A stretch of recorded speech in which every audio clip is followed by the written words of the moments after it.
Were you ever confronted with strong emotions in a negotiation?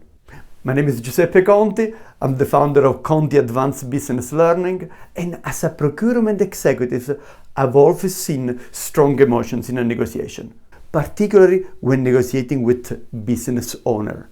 In those type of situations, as well as in many other type of situations also in your private life, when emotions get high, a powerful tool is to use empathic listening. So to try to capture the emotion that the other person is experiencing at that moment. Now, to use effectively empathic listening, the essence is to have the right attitude. The attitude is about going there with a non-judgmental type of approach. Being open also to be influenced by the other person and accepting the emotions that they are feeling, even if they are different from yours. Once you have the right attitude, then the skills is about trying to identify the emotion that the other person is feeling and expressing it. So your message will be like this. It seems to me that you are frustrated by this situation.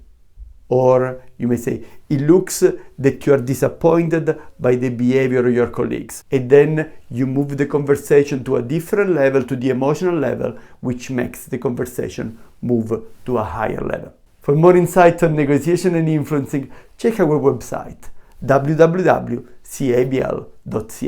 Thank you.